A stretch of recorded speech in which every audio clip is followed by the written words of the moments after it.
Welcome back. It's the Big Blue Banter, New York Giants football podcast. I'm Dan Schneier, joined as always my co-host Nick Filato. Today we've got a little pep in our step. We're both pretty damn excited, still on cloud nine about the Giants draft class. We'll get into that today and maybe a little bit into what others are saying about the Giants draft class. Nick, I have a few grades up. I have a few thoughts up from other analysts, objective, maybe not in the bubble we're in. But today's show is going to be just like you've heard us do on every Sunday of the draft. In these last few years, we've done this. It's 30,000-foot view thoughts, overall thoughts. We let it marinate. We gave it 24 hours. What are we thinking? Different themes, different specific areas of the draft or specific picks that stand out to us and questions we have about Brian Daboll, Joe Schoen, about this roster moving forward, about our expectations. Have they changed for 2025? Have they changed for the future? Those are the questions we're going to get into today, Nick. First of all, how you doing, man? Did you get any sleep last night finally? I got some sleep last night, and it's exciting because I got Good. like 3 hours of sleep each night during the draft. It was just grinding tape and putting these videos together for the feed and doing all my work at Big Blue View. So it's been a grind. It always is, but draft season's one of the best seasons. And then when it's over, it's like, holy crap, I get like a month and a half off of relatively no work. I'm just not used to that when you work in the NFL world. It's quite rare. It is that it's not, I think then there's like the fallout weeks, like you get like 2 weeks of interest from the fans. And then it's like, all right, now we're done. Like then we've checked out mid-May and we'll be back with you guys in July. And so there's that little break, but we'll hit like we normally do in the We'll off-season. have content. Don't worry. We'll have content. Don't worry. But it ain't going to be at once a day like it has been. It's been a wild ride though. It's been a lot of fun though. To me, it's most fun, this podcast at least, during the draft season. I don't know if you feel the same, but maybe that's because the Giants have been so bad. I wonder if things can change. That's why. If the Giants weren't an absolute dumpster fire, if they were a respectable and competent franchise, every NFL season would be great. But if you've paid attention to the podcast in December, Dan and I, we're bringing the content, but we are depressed. And people are like, yo, you guys might need some medication because it sounds like you're very upset. And it's like, well, that's very perceptive of you because we're quite upset. The Giants suck. If the Giants can actually turn this around, Dan, and then December is exciting and we're in the playoffs consistently, that's going to be the most fun time of the year. And I can't wait for that possibility to manifest. And it feels like more of a possibility now than it did before this weekend. I think there's good reason to feel this way, Nick. We'll get into some of this a little bit later, but CBS Sports gave the Giants an A grade. Chris Trapasso did his eval. I just saw two guys I really respect, Josh Norris and Hayden Winks. They have a show on Underdog. They graded the Giants as having the best draft. So I don't think when we come out here today, Nick, and say, yes, we've let this marinate. Yes, we spent some time thinking about it, and we still love this draft class. We still think it was an elite job by Joe Schoen. I don't think it's biased. I think everyone's kind of saying that about this draft class. The Giants, from a value standpoint, crushed it, and they built out a lot of trenches, and they built out an identity, which we'll talk about. And maybe, just maybe, they also found their quarterback of the future. That's the one part that is probably the most skeptical right now. It's the first swing that Joe Schoen has took in the draft at the quarterback position, Yeah. even though he keeps trying to be like, no, I've taken swings, guys. Like, right? Like the free agency. We're like, come on, Joe. You know what we're talking about here. But Tommy DeVito? No. Yeah, we got Tommy DeVito and undrafted. But again, I'm trying to think of all of the players the New York Giants have selected under the Joe Schoen era. The only two that we thought were blue chip potential was Kayvon and, well, maybe not potential because we probably said Neighbors, obviously, but Kayvon and Evan Neal. I'm not really considering last draft, but Neighbors, obviously. I would say we thought that way about Kayvon, and he hasn't lived up to that. And then Evan Neal, we hoped as well. Tay Banks, maybe you could say he had the potential, but we were more like, this is a really good, this is a cornerback one. Like, this is a true cornerback one. And he hasn't lived up to that either. But looking at Abdul Carter, with all the pieces around him, it's like, how is this guy going to fail? If this guy fails and it's not injury related, Shane Bowen should not have a job.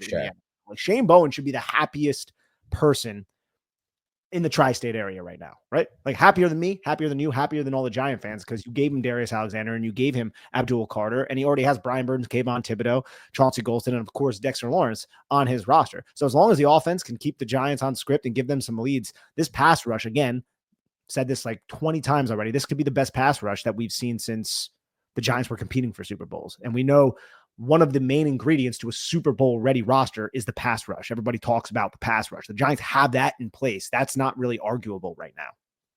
The Giants got some production during those runs, Nick, from their interior guys, but for the most part, it was 3 edge guys making the impact. Tuck, OC, and Strahan for a little bit, or Tuck, OC, and JPP. At this point, you can make the case that Carter, Dexter Lawrence, and Brian Burns have that similar upside, maybe a tad less. And I think that's fair and fine. I would say that Dex and Abdul have that upside. It's Maybe also you a can say different Burns. game too, right? Like Very different game now. it's such a different game, different defense. And when you insert a player like Carter into this equation, and you don't necessarily need to pigeonhole him into a role that he might not be ready for, like every down you're going to stack and shed at the edge. Like you can use him in space and drop him off into coverage because he's fluid enough to do that. That wasn't something that was happening a ton back in 2007, back in 2011. So there's so many just different things Shane Bowen can do defensively with a hybrid front or with his wide 9, whatever he wants to do. And he has all the ingredients to do it at the moment. And again, I know we've said this a lot over the last like 2 or 3 weeks, Dan, but inserting Abdul Carter into this rotation is just beyond exciting. And that's one of the reasons why we're so high. We got the blue chip. We got the possible quarterback of the future. You add the defensive lineman that you and I wanted, got another developmental offensive lineman who I believe is more than just a developmental piece. He could be the right tackle of the future in Marcus Bowe. And then you got 2 guys who you bet on their traits later on, as well as a running back who can be an every down back for you. I don't think this is being hyperbolic. Like that's a home run draft right there. Yeah, it is a home run draft. And just starting at the top of the draft, there was some, and I want to make this clear because this is something we evaluated. We made clear during our profile of Abdul Carter. If those who are new to the podcast and joined us during draft weekend and haven't heard of our show, first of all, everybody hit the like button right now. We need your help. Click that like button, hover your mouse over and click like, then write a comment. We need both of those things from you right now. Thank you for doing it. But if you're new to the show and you didn't see it, we have an Abdul Carter profile. So you can go ahead and look at that. It was probably 2-3 weeks ago. And I want to make one thing clear, Nick, and to our listeners. There was some weird, I'll just call it, peculiar, I'll just call it, rhetoric on Giants Twitter for 1.5 to 2 weeks before the draft. There's a lot of anti-Abdul Carter rhetoric and a lot of what this guy sucks rhetoric. And I kind of feel like it was from the camp that wanted Shedeur Sanders. I'm just going to be honest about the situation. It seemed like the same people who were saying they should have took Sanders at 3 were saying this, and I don't see why they had to downplay Carter to get to their point about Sanders. But let me just tell you something. Those people don't know anything about this game of football, and those people aren't watching Abdul Carter. If they don't think this is an elite level prospect, they're not really watching the game, or they're overinflating the fact that he's not maybe an every down player right now and not maybe the run defender that he can be eventually, or, with the improvement through technique and coaching. But to underestimate and understate what he is right now as a pass rusher and what he is as an athlete and weapon on your defense. If you want to put him in the A gap, the B gap as a spot, if you want to let him drop into shallow zones and get his hands there, if you want to let him cut outside and stop a screen, diagnose a screen. I mean, I watched him rush the arc, Nick. There was a screen thrown to his side. He found a way to stop, pivot, restart his momentum, go outside and stop that wide receiver screen after blazing up the arc in the opposite direction. That's the level of athleticism we're talking about. And the edge bend and the pass rush, the spin move off the edge bend, this is an elite level pass rusher we're adding. This is the best pass rusher we've added by far since Jason Pierre-Paul. And he's a better pass rusher coming into the NFL than Jason Pierre-Paul was. He's a better pass rusher pretty much than all of those guys were. Strahan, OC, Tuck, as far as just pure pass rush skills right now. So that rhetoric was just bad. I'm just going to put it out there and let it sit and let it marinate. You can think what you want. I don't care. And I want people to understand what we're getting here. When Nick and I say this is one of the 2 blue chips, that's why. It's because he's already that elite level pass rusher. So what does that mean for us? What it means for us is right away in 2025, we may have someone who could get 15 sacks. He may not play every snap, but he can get 15 sacks. I think that's easily within the realm possibility when you have Dexter Lawrence, now Darius Alexander, and Burns on that line.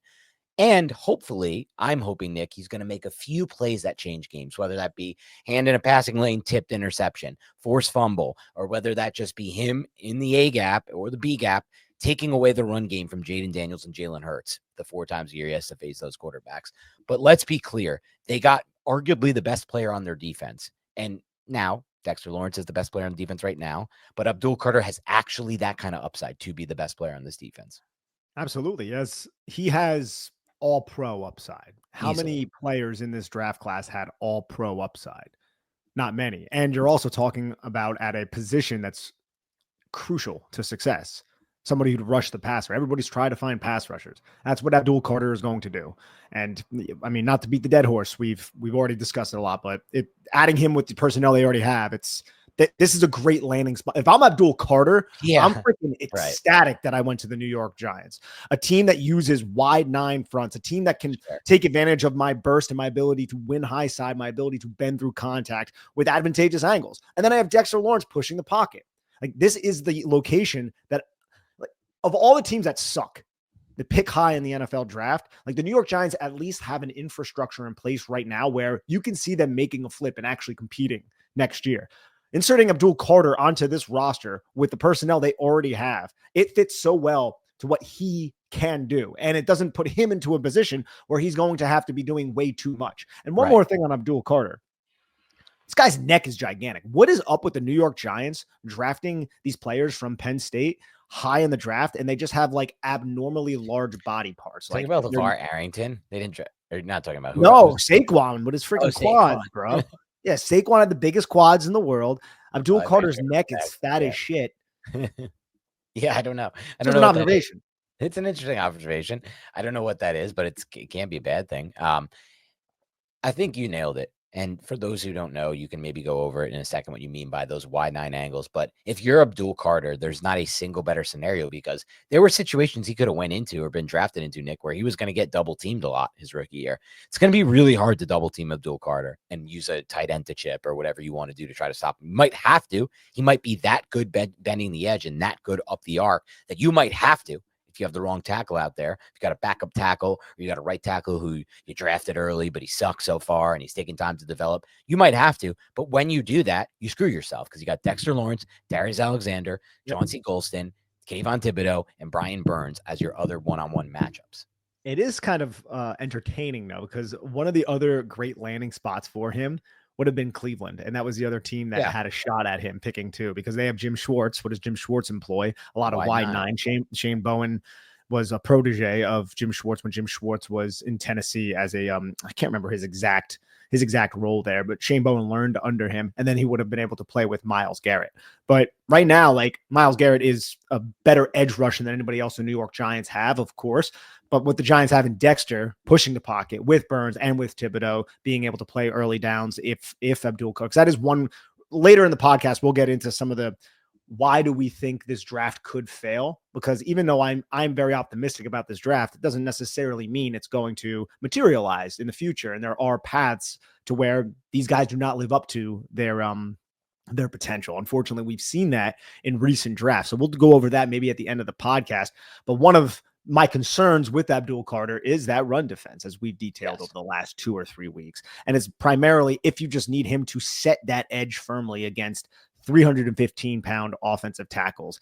He's much better when he's trying to work the edges, right? When he's trying to get around that tackle and he's trying to disrupt and he's trying to penetrate. That also plays into what Bowen likes to do. But if you need him to like set an edge, like we're playing an old school Steve Spagnuolo defense, that's not necessarily his game. And that's he can do it, but it's not an elite trait of his, right? Like like I can see it being akin to Azeez Ojulari almost, right? It's like, yeah, sometimes he does it. It's like, oh yeah, you see, he made a good. But then there are times where that tackle just gets to the outside shoulder and collapses him inside, and now everything's on Cordell Flott to be that secondary force defender. And it's like, well, Flott's in a really tough position, and then Flott gets blown up, and it's like a 40-yard run, and people are blaming Flott. And yeah, maybe Flott could have done a better job, but maybe if the initial contained defender didn't get blown up, then Flott would have never been put in a position to get his ass kicked anyways. That's why having a player like Drew Phillips, adding a player like Javon Holland to allow Newbin to do other things, and Holland as well, both guys who play the alley well, is going to be so important, because the way I envision it is, sure, and this goes back to, the thoughts before, like people downplaying Abdul Carter, so much negativity about him in the pre-draft. It's like, yeah, he's not that kind of run defender, but you know what he is? He's a guy who led the NCAA in tackles for loss. He's a guy who can penetrate. And what'd you say? 24 tackles for a loss is insane, dude. In a single season. He's a guy who will penetrate and be a run defender in a different way. He's going to give you TFLs. He's going to give you negative run stops. So will Darius Alexander, by the way. I envision a Giants defense that is going to be very aggressive in shooting these gaps, trying to get run stops in the backfield, which again, like you said, could lead to guys on the second and third level needing to clean up. That's where I'm thinking Newman steps up. That's where I'm thinking Holland steps up, and that's where I'm thinking that Drew Phillips as well will step up in that regard and play well. And I think Adebo is a solid tackler on the outside, at least better than Yeah. Banks. He's not shy about it. And even Yeah, Banks isn't terrible with it. It's just that effort concerns that certain sure. parts of last season. I want to see a little bit more from Holland as an alley defender. Like I remember when Yeah, I went to a tape and when we did his film review, I was like, it's solid, but the way it was built up to me, I felt like it was like Xavier McKinney. And I didn't think he was no, Xavier yeah, McKinney. So he just needs to be a little bit cleaner with his technique when it comes to coming downhill and filling the alley. But one thing is for certain. It's going to be better than Jason Pinnock. It's going to be an upgrade over Jason Pinnock. And that's going to help the Giants' overall run defense. And and he Newman, takes much better angles than Pinnock took. Pinnock was atrocious with his angles. And then Crazy, there's Newman, and I felt like Newman, he didn't get enough credit for how good he was coming down towards the line of scrimmage and making plays for stops. According to Pro Football Focus, which is an offensive play that doesn't go for 2 yards. I don't know how many stops he had, but he was around the line of scrimmage often, and Bowen brought him down until he ended up getting injured and hovered him like right before the snap, and he was excellent doing that role with all things considered because he was a rookie. Yep. Let's talk about some themes of the draft, Nick, some things that stood out to us. One thing that I think a lot of people have discussed already, but it definitely stood out to you and I was they really tried to get tougher in this draft and more physical. And they did that with all of the players they added. They're all dogs. They're all like lunatic type players who are going to be hopefully changing the culture and hopefully changing the attitude team. Now, I'm a big believer that culture only changes when you win, but getting guys like this can help you win football games. And they can help you win. Exactly. But I think I'll take it a step further. One theme that I saw, because that's the obvious one. The theme I saw, Nick, was also getting more athletic as a football team. If you look at the end of this draft class, Nick, the Giants had the third highest relative athletic score of any draft class. And that does not include Abdul Carter because he didn't test. We know, we think, we speculate that if Abdul Carter tested, this would have been the highest rated relative athletic score class. That's the type of players. Now, Joe Schoen has been big on this. He wants athletes on his team. But what they've done this year is combine athletes with size as well. You have Darius Alexander, you have Marcus Bowe, you have two 300-pounders who are also unbelievable athletes. You have Abdul Carter, a 250-pounder, who's also an unbelievable athlete. Now, he didn't test, but we are assuming that. I think that's fair to assume.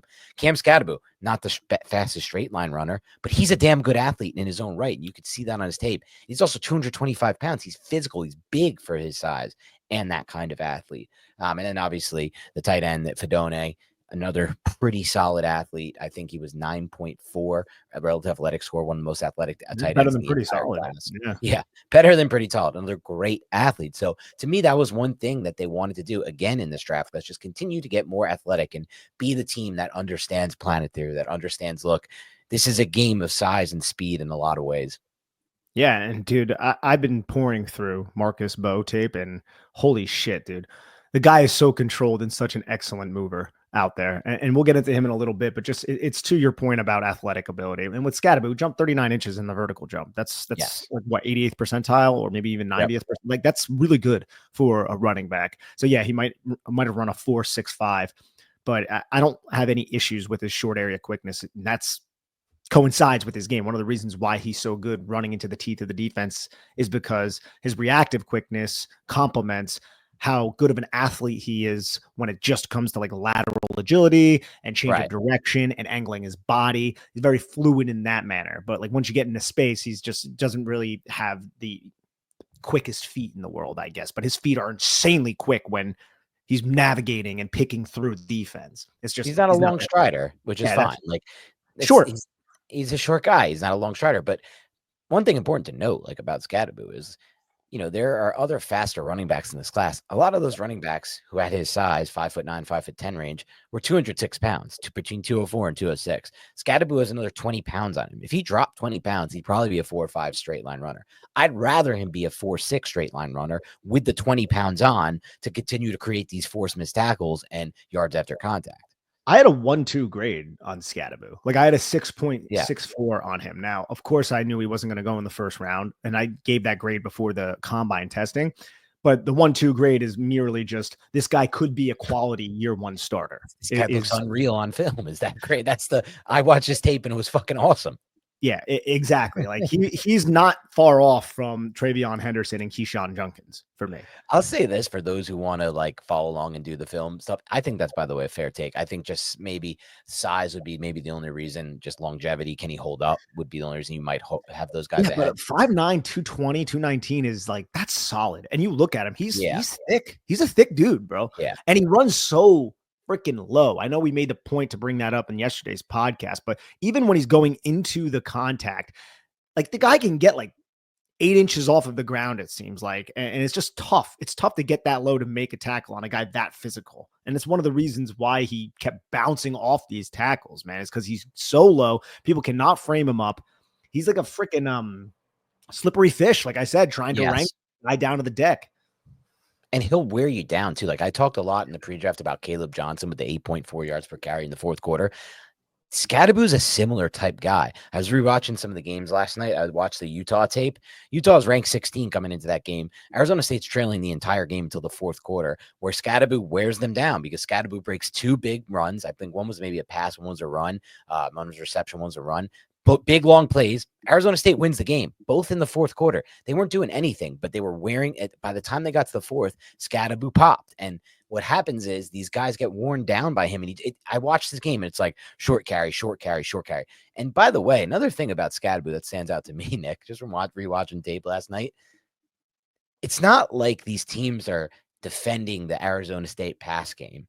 They are stacking the box to stop Scadaboo. They know this run game is the Scadaboo. They have all eyes on Scadaboo at all times. And the dude's still there racking up 2,200 yards and 24 touchdowns combined.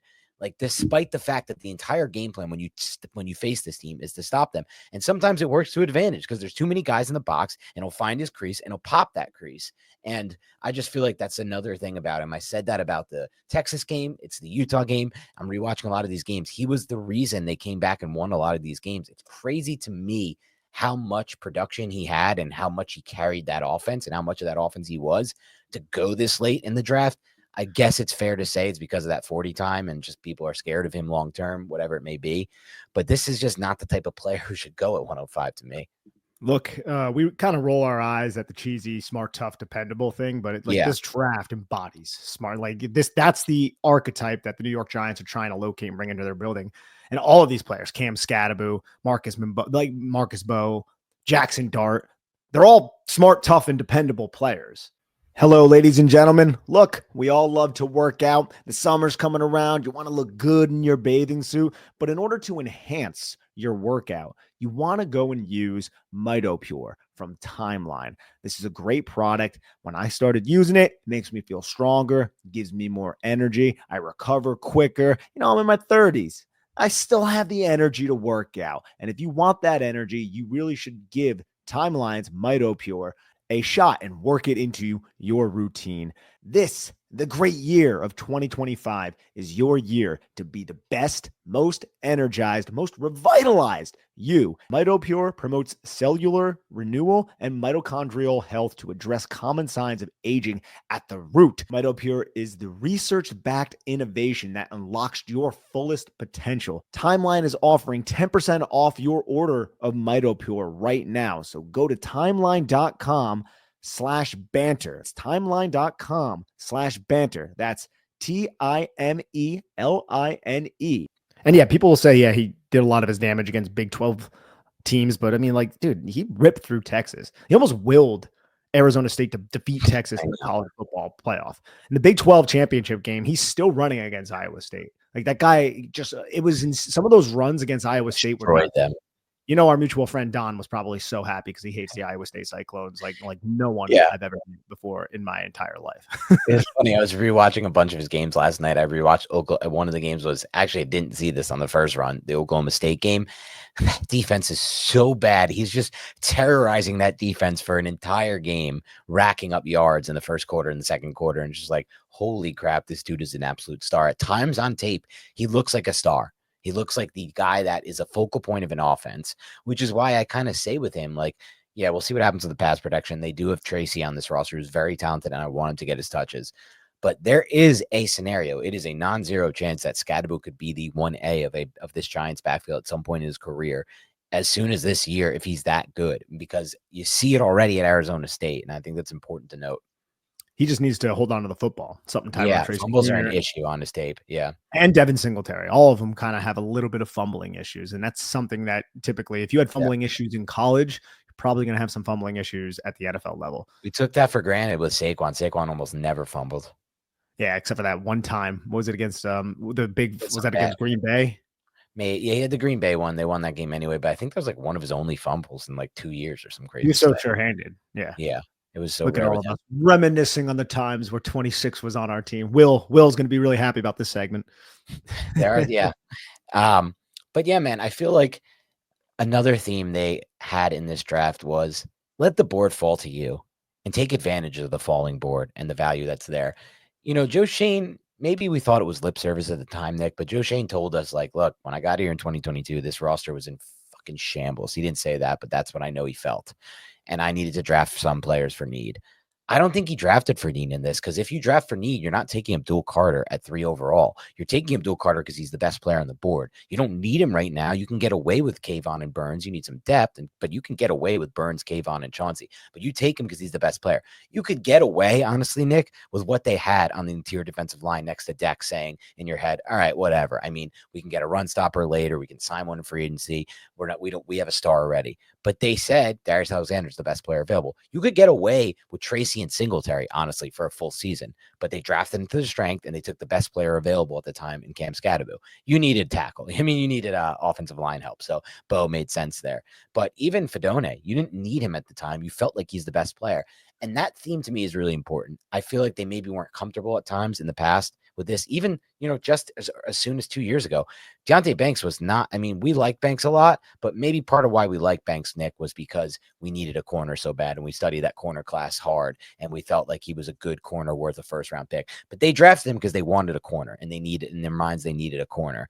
I don't personally like drafting corners early. I'm kind of done with it for good, unless it's like in that Surtain range of the top 8. I'm almost fully out now for good after recent memory, or recent events. But they did that because they needed him. And some would say they drafted Newbin because they needed him after losing McKinney. But this draft didn't feel that way. It really felt to me like they were finally doing it. And what did that allow them to do? It allowed them to get trench players. It allowed them to get pass rusher. It allowed them to get potentially, in my mind at least, a playmaker in Cam Scadaboo. I agree. And look, dude, if you look at the last 2 drafts, the last 2 off seasons, even, it's defensively the Giants trying to rush the passer and create turnovers on the back end. You sign Javon Holland, you sign Paulson Adebo, you draft Tyler Newbin. All of these, and even Corey Black. I mean, that's a 7th round pick, and one of the reasons why was because the Giants like his special teams upside, but he got his hands on the football like crazy at Oklahoma State. So the Giants have an identity defensively that I think fits what Shane Bowen is attempting to do. Now, I think every defensive coordinator wants to do that, but with Shane Bowen specifically, you have the 2 safety, 2 read coverages, and those safeties need to be able to click and close and break on these routes underneath and come away with some of these interceptions. They had 5 or 6 interceptions last year. It's just absolutely pathetic. That needs to be upgraded. It did not upgrade from 2023 into 2024, but now 2024 into 2025 with Abdul Carter as a catalyst to facilitate the pressure that can lead to hasty throws. I think we might actually see all of this come together if Shane Bowen can coach it up correctly. Yeah. It really is exciting to think about this defense. You've talked about all the schematic advantages the Giants will have. There's also just going to be straight up player talent advantages the Giants are going to have. Not many right tackles are going to be able to defend on up the arc Abdul Carter. In my mind, still, that not every left tackle is going to be able to defend Burns. I know some people are iffy on that, but Burns still had pretty good pass rush productivity despite playing hurt last year. If we can just get him healthy this year, we obviously already know not many centers can go one-on-one against Dexter Lawrence. We've seen Mustipher get his ass kicked. We've seen a lot of guys get their ass kicked. We've seen very few handle him. So that's 3 advantages from a player standpoint that they have, just like that, with a snap of your fingers. I don't understand the Brian Burns hate. He had 61 pressures last year. Right. And 9 sacks or 8.5 sacks. Right. And that's playing hurt. That's playing hurt on a shit team. Yeah. On a team where almost every second half they were out from pinning their ears back. And we didn't even mention productive, Thibodeau. Yeah, no, that's pretty. Yeah, he had over 40 pressures, I think, or maybe it was 38, but he missed half the season on the IR, or not half. And how but about like Darius 4 Alexander on the IR. slanting that long ass body through the freaking gap and getting between the tackle and the center and the guard and just shooting it? Because I know he's going to be able to do that. He's got get off, he's got twitch, he's got athleticism. Darius Alexander. That's an immediate day one advantage for you. Absolutely. How many PBUs did Burns have? I feel like he was knocking. It says It one, seemed but like he had a lot. I think it only said one, but I want to say there was definitely more than just I one. definitely remember one in the red zone. So I don't know if I remember any of the others, but I remember the red zone one that he got. But point being, yes. Point being, man. Yeah, there's a lot of advantages the Giants could have defensively if everything clicks. It's just, will everything click? And this is the second year too in the system for a lot of these players too, Dan. Like, usually there's a lot of struggle. Yes. Yeah.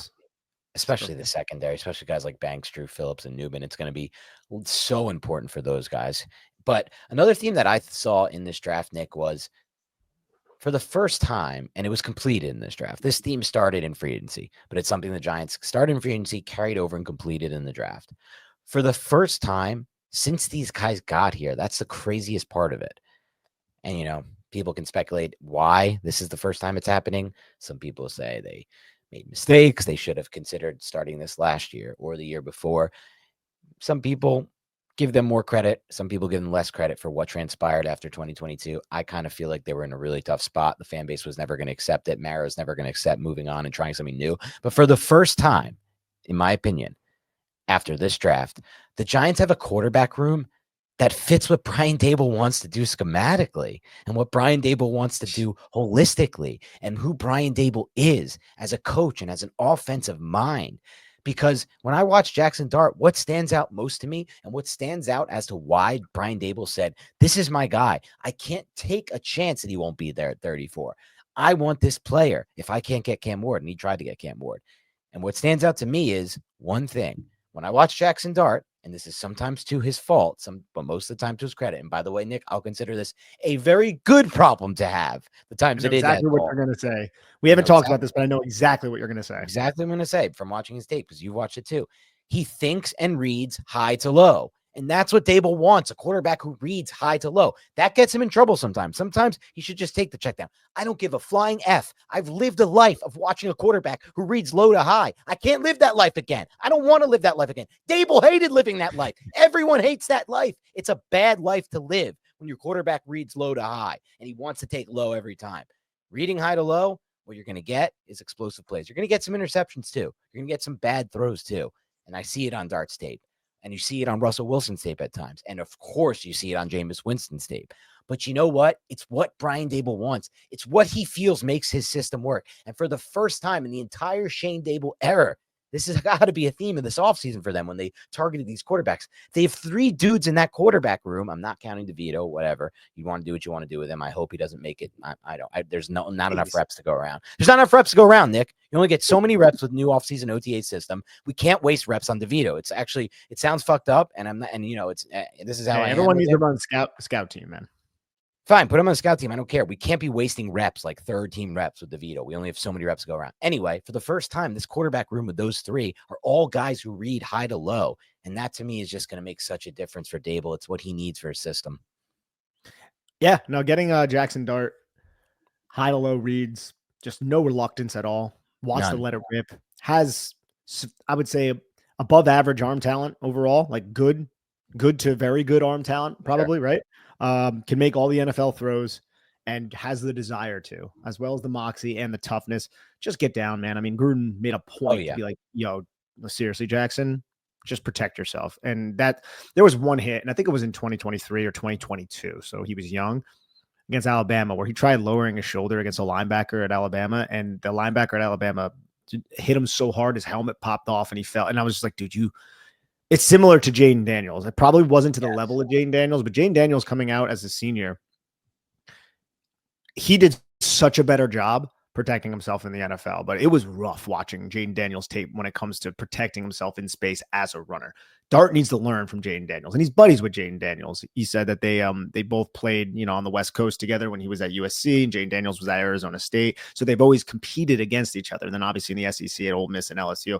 So hopefully he learns that, because this could easily end up being another Daniel Jones 2.0 situation where Jackson Dart gets some kind of neck injury or a shoulder injury. Guy leads with his throwing shoulder. I hate when he Don't leaves do with that throwing at the shoulder. NFL.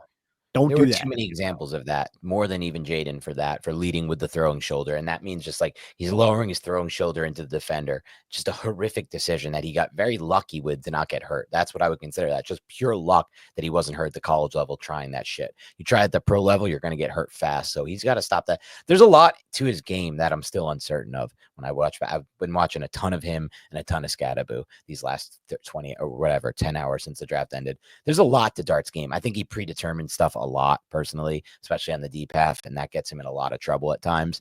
But regardless of all of that, I know that how his mind works from watching the tape, and I know the way that his mind works, reading high to low, is how Brian Dable wants his quarterbacks to think, because it's the only way that it will work. This system is designed to be read high to low, despite the fact that Daniel Jones wasn't able to do that, and Drew Lock wasn't able to do that, and Tommy DeVito was sort of able to do that, but then kind of collapsed once teams understood the concepts that he was running and he liked, and they just took him away.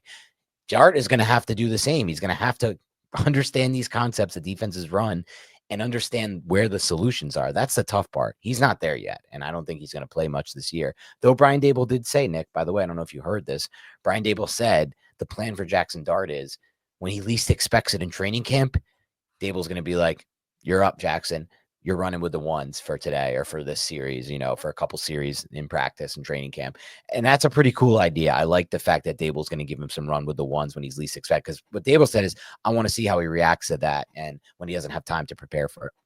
Darts and neighbors, man. That could be a really fun combination for years to come. We're hoping that it all works out. But yes, I'm just getting a quarterback who's talented, who has a lot of traits that you can roll the dice on and bet on. Getting him with that quote unquote quarterback whisper, Right, in and of itself is a success for the Giants. Hopefully it works out, but at least we're giving Brian Dable a shot. There's no more excuse like, well, Dable never really got his guy. That was a big narrative around Brian Dable, which had merit. Now he has his guy. He has the guy that he wants. Landed him, traded up in the first round, spent 2 3s on that trade up, not too much capital to locate your guy. And now let's see if he can get this guy up to speed. And if this doesn't happen in 2025, we'll see it in 2026. There's at least a long-term plan in place now beyond Russell Wilson and Jameis Winston. Yeah, this is the long-term plan. And I don't know if you heard, Todd McShay is a huge fan of Jackson Dart.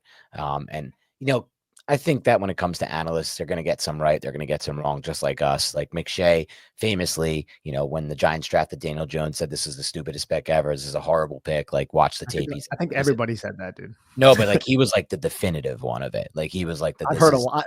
I don't know anybody who liked the Daniel Jones pick, like in the media. Like the Yeah. Daniel Jones pick was shit on universally. True. I just remember him specifically having that conversation with Mel Kiper or whoever. I think Kiper was the one Kiper was more Daniel Jones. You're right. Yes, because Kiper's a traits guy. And, and McShay made it clear at that moment. And why he loves Jackson Dart so much, I listened to him, is he feels like Jackson Dart has more of the wow throws than these other quarterbacks have when he watches the tape. And I think that's pretty true, to be honest, thinking back to what I've seen. Besides Ward, I think that's pretty true. As far as what actual wow throws look like, the ones that look like wow throws at the NFL level, I'm not talking about just like shallow wide cross where a guy just like houses it after he catches it. I'm talking about the throws that are layered into interesting areas and interesting spots of the field, all over the field, over the top, receivers running through it. There's moments where Jackson Dart is standing in the pocket, poised. The hit is about to come. He knows he's about to get hit, and he leads the receiver anyway into space where the receiver then runs to it. I saw that against Wake. I saw that in a few of these games. There are those moments on his tape. My concern with Jackson Dart has to do with just we've talked about it, the open-endedness of it. Like, we don't know how he's going to be able to process stuff. It's kind of just anyone's guess at this point. But I did think it was interesting to listen to McShay talk about that, who's a huge Jackson Dart fan in this class. I think there's enough tape to say that the processing, like, I get it. He was in a high-tempoed RPO spread system that used every inch of the field. Not quite like Josh Heupel, not quite Mickey Mouse like Josh Heupel, but Lane Kiffin was an asset for a college quarterback. And will that translate to the NFL? We made it clear that that's, a little bit nebulous. So we're a little skeptical, but there were still like 3-level reads, and there were still things that he was reading out when going through his tape that were more pro style concepts from a passing perspective that weren't just reliant on the RPO or pinching up the linebackers with play action. So Yep. I'm a little bit more optimistic. But the thing is, the speed of the game and the physicality of the game for Jackson Dart, like, can he overcome that? Because his play style is, I don't want to say reckless, but a little bit, right? A little bit Very reckless. reckless. People are going to be able to cover ground. Like, do you have the arm? Like, I think he has enough. Let me ask you this. Do you think he has enough arm talent or arm strength and velocity to have success with those tight window throws that he successfully maneuvered at the college level, that he successfully hit at the college level? I think so. Yes. I think so as well. I do. I think I'm not worried about Jackson Dart from an arm talent perspective, really. Are you? I wouldn't say worried, but I don't think this is an elite arm talent. And I think where it really shows up I to agree with me, that. where it's not elite, and this could, by the way, this is the part that I'm excited about. Like Joe Burrow, a lot of these guys have actually found a way to get more arm strength at the NFL level. Because what I was going to say is, and I'll explain how they do that. They use the ground more. They build up their lower half, and they get really your powers from your base and your core. And Jackson Dart's 21 years old, so I want to think that he can grow into his frame. That's one thing I like about him. He's still young, and he still has room to grow into that 6'3" frame. Hopefully, that'll add some power. But where I see the arm talent not being where I want it to be is really on those vertical throws. Like there was one really good throw where I think it traveled like 55 in the air, but I do think the ball kind of tends to die a little bit on him on those long throws. Okay, I think there was a couple plays that I picked up where it was like that. To me, I think he has an NFL arm, and that's all I can ask for. Is it elite? No, I don't think it's elite, but it's still very good. It's still good. But it has moments. It has moments. It certainly has moments. Yes, it certainly has moments. Like wow moments. Yeah, like look, Shuck had a great arm. I loved Tyler Shuck in this draft class. He's in the Saints. Good for him. Cam Ward has a great arm. Like I would watch Shador. I didn't. We were very clear. We did not see a great arm with Shador Sanders, and a lot of these other quarterbacks didn't really see a great. Like I like Kyle McCord. Kyle McCord doesn't have the most lively arm, right? Will Howard does not have a great arm. Yeah, Will Howard does not have a great arm. Jackson Dart has, I would say, a great arm. It's just not elite, and that's fine. I mean, this is somebody who's in our building now, and I am happy about it overall. And then, dude, to transition, I know we talked a lot about Darius. What's up? Hold on, one thing on that.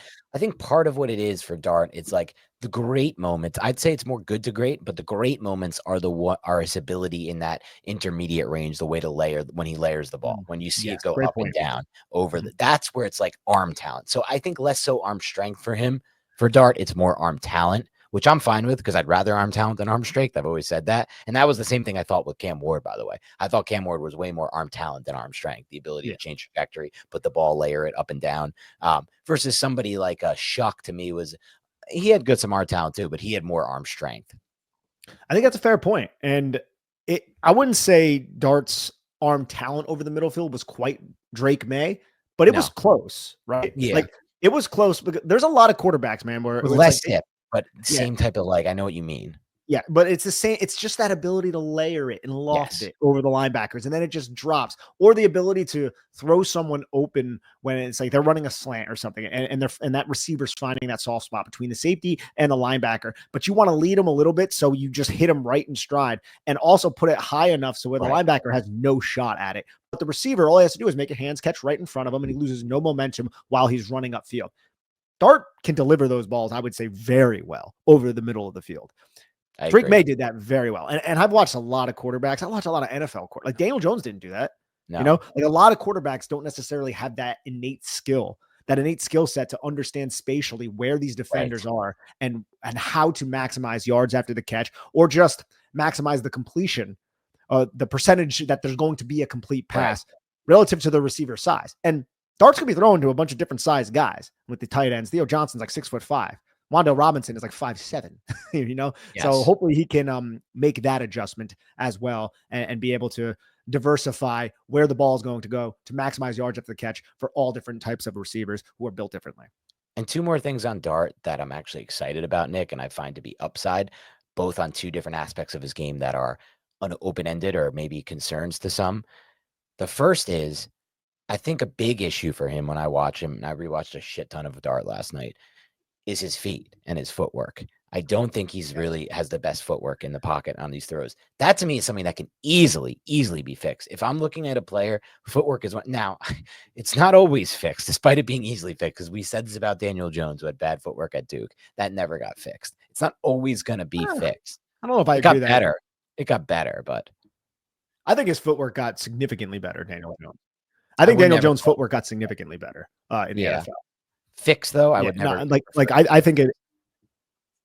I mean, he was pretty good mechanically. It's just he just didn't know how to he wasn't great at throwing a football, but I yeah, thought he maybe was he pretty just mechanically have and arm fundamentally talent. sound. Maybe I'd have to rewatch some Jones from these past few years, but and the drifting stop that was good. Like that was an issue at Well, Duke. that type of stuff's like something else. Yeah, I'm just Yeah, talking about footwork, because with Dart, and I saw this a little bit with Cam Ward. I'm talking about when it's not even necessarily the drifting, but it's it's a clean pocket, and then you just do unnecessary steps with your feet. right. Like I see that with Dart, and I detailed it in the video. Go check the feed, the Jackson Dart film review, where it's just he takes an extra step and then he throws it, or sometimes he's falling away, not because he's scared of contact. I think it's just he's trying to buy time, or maybe he doesn't know if he Yeah, wants to make the throw, and then he makes that last second decision, and then the ball's not on target. But when you look at his feet, it's not crisp. Like Shador's feet were pretty damn crisp, right? On his drop back. He right. seemed to be very dialed in on how to, align his eyes with his feet, with his hips, with his shoulders to deliver a catchable pass and to be accurate. Dart overall, I think, does a solid job at that, but there's enough tape there to be his feet aren't precise, and I need that to be more consistent. And I think that's a very fair point. Pairing him with Dable should hopefully rectify that issue, though. Yeah, and I think about it to me, the best footwork by far in the NFL is Joe Burrow. I did a breakdown of him through 10 weeks last year. I put up this clip on Twitter. It was like a 7-minute video. Everything was repeatable, and it was foot to the target, like every single time. It was the back foot was in a good spot. The front foot was pointing to where the ball was ended up going. And it's like a golf shot. Like if you have your feet aligned, you're going to have a much better shot at hitting it straight. That's a problem I have. And for quarterbacks, I'm sure it's the same thing. Spatially awareness, like being spatially aware of where you actually want to be aligned to throw to the target. That I think that to me is what I meant more with Dart. I see him a lot of times just not aligned to the target on his throws. And sometimes it doesn't matter because he has enough arm talent and this is for a lot of players. Cam Ward's like a great example of this. It doesn't really matter for him at times because he gets so much torque and explosiveness. But the second thing I wanted to say, which also has me excited, is we talk a lot about this, and it's fair to say that we have big question marks about Jackson Dart as a processor at the NFL level, very open-ended. But I do think that I really enjoy and appreciate, at least at the college level, Nick, the way that he currently processes zone coverages, because all those hole shots we've talked about over the years, watching Daniel Jones, look at this, it's the cover two, look at this, it's cover two, look at this spot you should be looking to throw to, look where you should be processing this. And it's just his mind never went there. It just never went there. And the one time it went there against the Colts, they were trapping him and he throws that ball and it hangs in the air and he lays out Darius Slayton to get killed.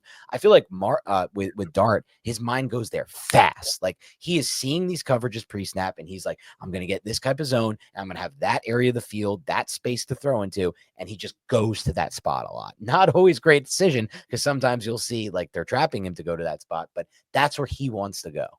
Yeah, absolutely, man. Yeah, it's going to be exciting to see the development. I can't wait for training camp.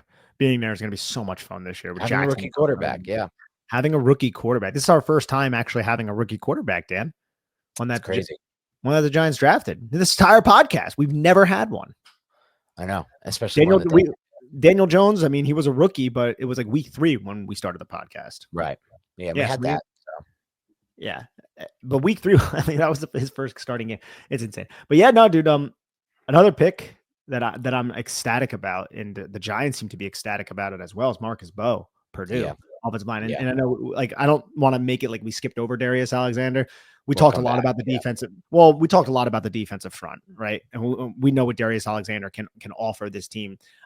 We'll get to him in a little bit. I want to focus on Bowe, just because Shane and Dable in their post-draft press conference mentioned that we wanted to take him at 105. Right. But we took Cam Scadaboo and he was still there at 154, and everyone was texting us around the league being like, oh, that's a damn good pick, man. That's a value. Dan, they listen to the podcast. You and I said that after round 2. We were like, yo, round 2 and round 3, day 2. We were like, Cam Scadaboo or Marcus Bowe. That's who we got to go with in 105. And the Giants were like, Cam Scadaboo, Marcus Bowe. Which way we going? And I think that's pretty damn neat. And they went the opposite way of, I think, where I would have gone, because I would have been like, depth of running back, right? It was a tough decision. It was a 50-50 decision for me. I thought Scadaboo was a better bet than Marcus Bowe. So to me, that's more important to get at that stage of the draft, is because at 155. But I also felt like, or 154, I also felt like there was going to be a damn good running back still there. He wasn't going to be Scadaboo level upside, but so it was tough. It was tough. I just think Cam Scadaboo fits everything the New York Giants want. Everything. I also think he has more than that, though. I think I'm watching his tape. I think he could be even more than just a fit, a personality, a blah, blah, blah. All these things are fun. I'm not blah, blah, blahing them. Like, it's cool. Yeah. He's going to be a fan favorite. Yada, yada. But I think he has like legit star potential personally because of what I'm looking for in running backs. Now, and I had this conversation with Azer last night. We debated. He doesn't like Scadaboo. He doesn't think he's going to work in the NFL. I told him the funny thing is this is not my comp for Scadaboo, but we had a big debate on Fantasy Football Today years ago where I ended up being right on this one. It was when Ben Johnson was in Detroit with Swift and Montgomery, and I predicted early in that season that Swift was going to lose his role. Montgomery's going to take over the role because of the way that Montgomery plays the position versus how Swift plays the position.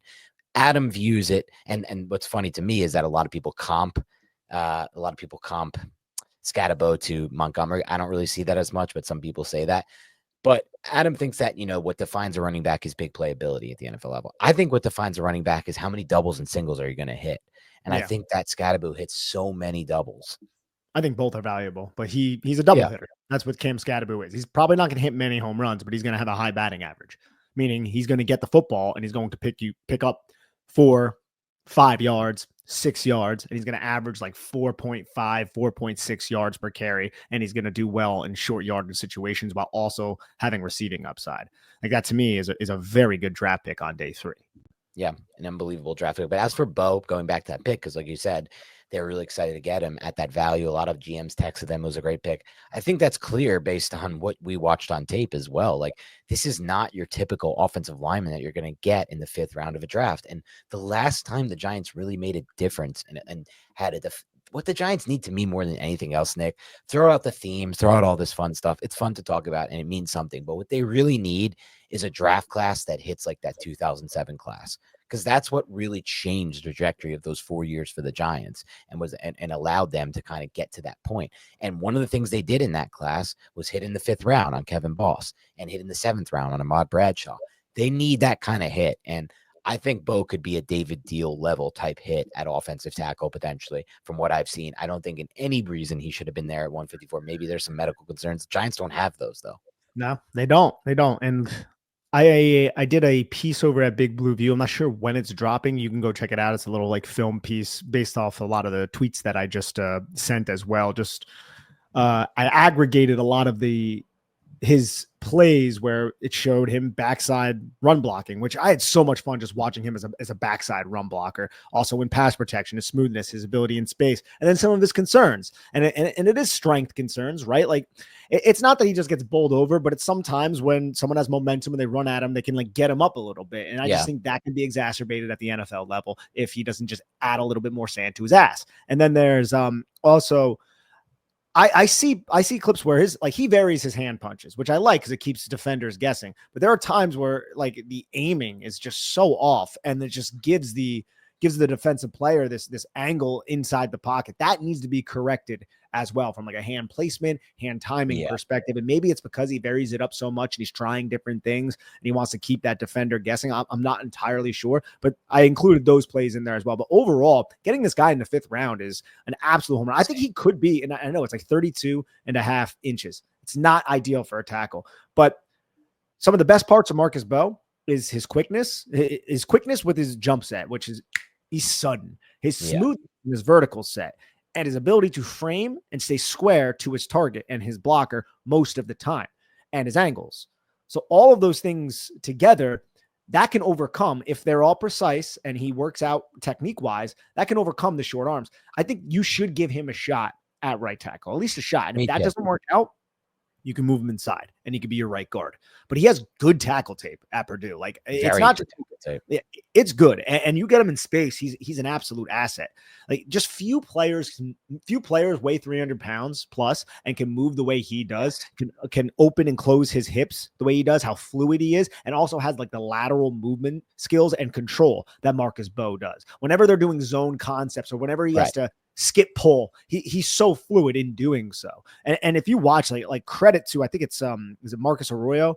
No, I think that's Arizona State. I can't remember who they're at. I think that's Arizona State, but credit to them too for their rushing scheme. But whoever Marcus Bowe's, I'm going to look it up right now just to give credit. Yeah, Graham Harrell's scheme at Purdue, like there were a lot of different run assignments that he thrived in, right? Like a lot. Like he was pulling, he was doing inside, outside zone. He was double teaming, climbing up to the second level. They were getting him in space. They knew his strengths, and then they were able to leverage it. And there's plenty of tape to substantiate that. So Marcus Bowe, I just think 154, that's a great pick as well.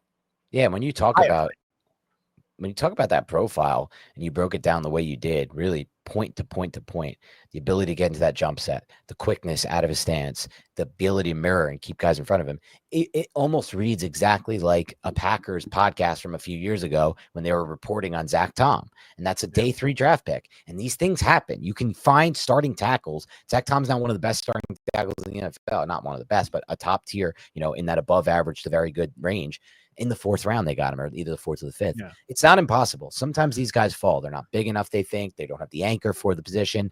I don't know if that's going to be an issue for him because he's got such quick feet, and I'm looking for that more. Those loose hips, man, I've been looking for that at tackle and in the fleet of foot. Like, that's what I want, because even like, you could think about it like, well, Dan, somebody might be listening to this, Nick, thinking, well, Dan and Nick, Matt Parrott was taken at 99 overall. I thought he was like an athletic upside type guy. Totally different athlete, in my opinion. Matt Parrott was more of like, he had the frame, like he had those long arms and 6'7". Like, this guy's not that kind of frame. This guy's just an actual mover at the position and quick at the position, which I like more. And Parrott was light on his feet for his size. It's one of the reasons why we liked him, but he didn't have the angle discernment that Bowe has. Like Bowe, nor was he as quick, but he was quick for his size. Bowe is lightning quick, feather feet, and he understands where he has to be and how to get there and how to keep his ass low center of gravity into the point of contact, how to uncoil his hips through contact, use the ground to his advantage in doing so. Parrott struggled with some of those aspects of the game. He was just I would say a good athlete in an elite NFL frame, whereas Bowe is an excellent athlete in a less than ideal NFL frame for tackle. Exactly. And I want that. I want that more. I don't want to be chasing frames anymore. Chasing frames is fun on paper, but what I really need is a good player, not a frame at that position. I feel like too many people chase frames at that position. We chase frame with Neal. We chase frame with Parrott. I'd rather just not chase frame. I'd rather chase athleticism and actual good play and tape, which Bowe has. So we're running out of time. Let's wrap up with something we promised we'd do at the beginning. Real quick before we do that, let's just quick words on Fidone and Black, just what we think. I mean, I don't want to reiterate too much from what we did yesterday, but Fidone, I don't know what his role is going to be. I don't know if it's a guarantee that this guy is going to make the New York Giants. It's very hard to find all 22 of him, which is really, really annoying for me. But from what I have seen, there is receiving upside for this player. And there was a clip going around Twitter where he took Travis Hunter and just tossed him to the ground. A lot of people rave about his blocking. The little bit I have seen, I didn't necessarily see this dominant blocker, but I think he has the capability to have those highlight blocks. But I feel a little uncomfortable making that statement just because I haven't really sat down and grinded through the all 22 because I haven't found any. He certainly has the frame for blocking. Now that doesn't mean he will. He's 245 though. Just the length though, the arm span, the length, the wingspan and the arm length and the hands. Those are all big. So it's like that should allow you to lock out and block. I agree with that. To me, I look at him and I could tell he is more of a he has a slender lower body. You know what I mean? I like a Chris Manhertz, of course. Someone who's big, looks like an offensive lineman out there. That, no. Yeah, or Bellinger too. Bellinger's got a nice build to him. He's a little lean in the midsection, but his legs, he got big legs. Like Fidone to me doesn't necessarily have that. And then for Black, special teams upside through the roof. And I think he could find his way onto the field because the Giants are a little light at defensive back. And he has solid tape at Oklahoma State as well, sticking in coverage. A lot of big plays though. Being a harassing, annoying type of player at the catch point. And he also is pretty physical as a tackler. Yeah, I think that's where I kind of like him most, to be honest with you. All right, so let's wrap up. We don't have much time left. Let's wrap up with, if this draft fails, why could this draft fail? I'll let you start. So first, Jackson Dart does not take the necessary developmental steps that we need. So this is the interesting thing about this draft, Dan. I don't think this draft will be determined success or failure on Jackson Dart. And usually when you take a quarterback, trade up for a quarterback in the first round, that's usually how it goes. But I can see this draft still being a success and Dart not working out. I think that, I can, if Abdul Carter, first off, Abdul Carter, if he hits, it's that's going to define the draft class. And then if you get Darius Alexander, who's a 6-sack guy and who gets 35, 40 pressures, that's going to be a hit. And then Cam Scadaboo lives up to his potential. And then Bowe is a starter. That draft class is a hit. Now, Right. why this draft class would fail is Bo never takes the developmental steps. He can't anchor. So that ends up being basically, I don't want to say a wasted pick, but somebody who you can't rely on as a starter. Cam Scatterbo, the jump to the NFL, he's not breaking as many tackles, and he ends up being just a plodding running back. Abdul Carter, that he ends up just being a situational pass rusher, and his speed is mitigated and he doesn't take any developmental steps with his hands. I don't see that necessarily happening, but that could be why it does fail. And then Darius Alexander's just ho-hum. It's like, oh, well, he was feasting against lesser talent and now he's in the NFL and he gets you like maybe 20 pressures a year and like a sack and a half or something, like that type of skill set. That's the path to this draft failing. Do we think, like, how realistic do we think that is, right? Because I want to look at this overall, Dan, because the Giants have just seem to be a snake-bitten franchise over the last 5 years. This draft, especially coupled with last year's draft, really makes me think this tide is turning a little bit. But I don't want to just be optimistic for optimistic sake. These are good players, but are they foolproof? Is this definitely going to work out? I don't think it's definitely going to work out, but I do remain very optimistic that it will. I'm just as optimistic. I mean, look, there's a lot of people outside the organization, outside of our bubble, saying this is an amazing draft class. Those same people said that about last draft class. Not even as high, they weren't as high as they are in this one, but they were high, and those guys worked out. I think the Giants have finally been in a position where they can, one, prioritize the trenches like they did, specifically on the defense side of the ball, but I also love the Bo pick. 2, draft the best players, not worry as much about need. And 3, let the board fall to them. They finally were able to let the board fall to them, which I think they started doing last year with picks like Theo Johnson and Tyrone Tracy. Even Drew Phillips can be argued that was the case there, though they kind of knew him more than others did. But now they really did it in this class. But how does it fail? It fails in some of the ways you already said. Abdul Carter, he's only a situational pass rusher. He's a liability against the run. He can't set the edge. He gets bullied. 2, you go into the next round. Jackson Dart can't read an NFL defense, can't play on time, is slow to see things, gets really bad in the pocket, takes terrible sacks, and just ends up being a total bust. 3, Darius Alexander, no production really until the end at Toledo. Still not a lot of overall production. Older prospect, just ends up being a guy who beat up on younger and worse competition, can't translate to the speed of the NFL. 4, Marcus Bowe, you said it best. He can't anchor at the NFL level. He's done. Scatterbo, I don't know how that profile doesn't work. I guess how it wouldn't work would be he's just too slow to the line right off the snap and for the speed of the NFL game. And the tackles he breaks at the Big 12 level aren't as easy to break at the NFL level. But I don't know if he even really relies as much as people think that he does on his tackle breaking. I think he relies more on his angles and his jump cuts and the way he sets up those jump cuts. And that all I think will translate. So the only way for me is maybe the speed of the game there. And he gets injured a lot. That's something I could see in his profile. And the back end 2 guys, those are flyers in the 7th round. So, I mean, they could easily fail regardless of that exercise. Yeah, no, I think that's a good overall assessment on how the New York Giants draft could fail. Overall, like I'm pleased with this draft, as I know you are, and a lot of people are, right? And again, don't think it needs to be defined by Jackson Dart, but if Jackson Dart is a hit, that's a good point. But if Jackson Dart is a hit and Abdul Carter doesn't live up to hit, if he's like a Kayvon Thibodeau, right? Then this is still a home run draft because you got a hit in the back end of the first round. It depends what we define as hit. Like if Jackson Dart is a real hit, it doesn't even matter what the F happens. Jackson Dart is like a consensus 8th best quarterback in the league. Then it does not matter what the hell happens the rest of this draft. That's the beauty of trying to take a quarterback, which I understand why a lot of people like Sal and Monty and then people we respect believe you should always be taking we should have taken a quarterback before this, taking the swing. But there's the flip side of it too, which might play out, which is, Jackson Dart's too slow. He can't read the defense and he's just an unplayable player that we waste time trying to like make work. And one more thing too, before we bounce, just because like people be like, oh, is Abdul Carter going to be the next Kayvon? Like, and they say that with the air of like, is he going to be like bust? I don't think Kayvon's a bust. He's not a bust. He just doesn't live up to the Neal is a bust. Kayvon's not. Neal is a bust. We can sign that, deliver it. Evan Neal's a bust. Kayvon Thibodeau is a player who may not live up to a top 5 pedigree, but is still a very valuable player to a team. Yes, is an above average starter. And he's going to make a lot more plays this year than he's made at any point in his career. I agree with that. Yes. Big plays. But Abdul Carter is a completely different player than Kayvon Thibodeau. And I don't even think they're comparable when it comes to get off, which Kayvon does have, but also twitch, bend, ability to win high side and pass rushing moves. And I'm not even saying Carter has this True. wide array of pass rushing moves. Kayvon has like one pass rushing move. Yeah. Similar to Aziz. Aziz had like one pass rushing move. Abdul Carter can counter. He can string some moves together. I wouldn't say he's a technician with that yet, and he's still a little bit raw, but I've seen enough to suggest, like, if you give this guy two-way go, he's going to make you pay, and he's going to beat you to the inside. Whereas Kayvon, that didn't happen all that much, not even really at Oregon. It was much more, I'm going to try to win around the edge.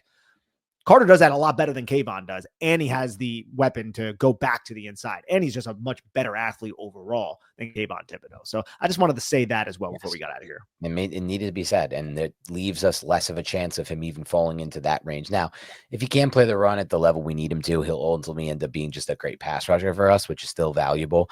I think throughout his career, Ozzie Manure struggled this at times. He got better at it at times as well, and he had some underrated moments of run defense that some fans never credit him for. Toward the end, he started playing it at a decent level, but he still was a very, very valuable piece and main component for the Giants winning a Super Bowl, despite never really being an elite run defender. So I don't know if it necessarily even needs to happen for Abdul Carter to reach what's close to his ceiling, because what really ends up winning you games are those sack fumbles and those sacks in key moments, or those pressures that maybe don't result in a sack, but force a quarterback to throw it early before he can get it out there, or get hit while he's throwing it and tipped into the air. All the plays that pass rushers make that you watch when you watch NFL games. That's what he's bringing to the Giants right away, Abdul Carter. I'm excited about this class, Nick. For me, it's either an A- or an A. It can't be an A+ for me. An A+ would have been potentially if they took Dart at 34. Even then, I don't know if it would have been an A+. I look at it like Dart is a player that I could see the upside for, but part of me also thinks they really wanted to get a quarterback in this class. They did a ton of studying on these quarterbacks, spent a ton of resource and time. And when you do that in anything in life, you can sometimes have a little bit of inherent bias from just, I don't know what the actual cognitive term is in psychology, but when you're, watching a million quarterbacks and spending all this time on them, you may be more likely to find someone that you think is the guy. I'm hoping that's not the case. I really hope that Brian Dable is just like, no, I love this tape. But the reality is, if he really thought he was a Josh Allen, he would have taken him at 3 overall. He wouldn't have taken Abdul Carter. He is the bet. He felt like it's enough of a bet that I'm willing to give up this capital, the 34th pick, move into round 1. It's not that same kind of bet. So for that reason, look, I'm hoping the best for Dart. I see enough traits that he can maybe hit, but it's not a situation where I was in love with Dart pre-draft or am in love with him after the draft. I agree with that. Yeah, and I'm right in that same boat with you. I'm optimistic, but I'm not like ready to be like, oh, this is definitely going to be a success. There are a lot of people that I respect who swear by Jackson Dart. I remain a little. I'm like tentatively. Who are those people? I've heard them on. I think Chase Daniel was one. Okay. The former Chase Daniel was big on him. quarterback. McShay. McShay was the other, but there was another film person, other than Chase Daniel. So he has his fans out. I think it's the guy that you like, Hayden Winks. Oh, I like Hayden Winks. Hayden Winks loves him, but I don't love Hayden Winks for quarterback evaluation tape. I like their show a lot. Not necessarily knocking you, Hayden. I don't. Yeah, no, I got you. I don't listen to their show, but I caught one of the clips and he was praising. No, he actually really likes Dart. Yeah. So a couple film guys who are respected around the NFL media circles seem to be praising him. They're higher than him than I am personally, but I do like Jackson Dart, and a lot of it is me betting on Brian Dable's ability to get the most out of him as well. But I think the point you made was very astute.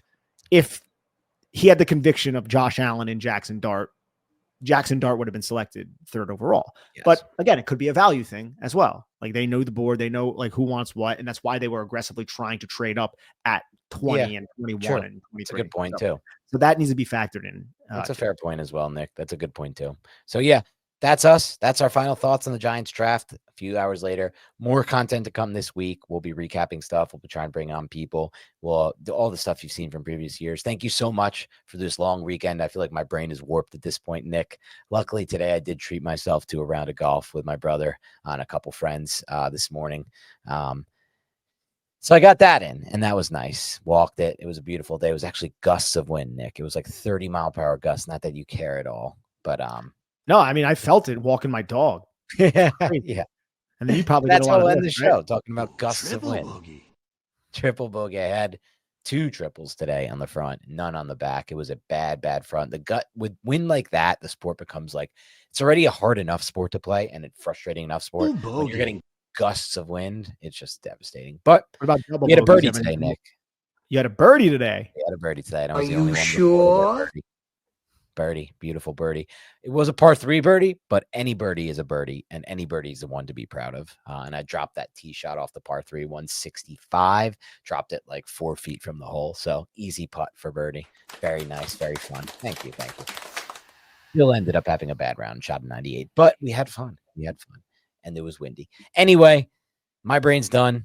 Your brain's probably done, but we're going to be back soon to talk more football with you guys. Thank you for everybody who tuned in with us day 1, day 2, day 3, for all you who tuned in for all 3 days. Really appreciate your support. Hit the like button. That's what I'll ask. And other than that, have a great rest of your day, and we'll talk to you soon.